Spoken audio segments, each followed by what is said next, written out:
अस्सलाम वालेकुम दोस्तों, मैं हूं आपकी होस्ट निदा कमल और आप चैनल देख रहे हैं उर्दू डिस्कवरी 5। अगर आप इस चैनल पे न्यू है तो इसको सब्सक्राइब ज़रूर कर लें, बेल आइकन को दबाएं, शेयर करें, लाइक करें। बहुत शुक्रिया।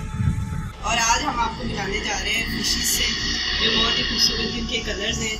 आप कैमरे की मदद से देख सकते हैं कि ऑरेंज, वाइट और कितनी ये खूबसूरत है और क्या इनकी ज़िंदगी है।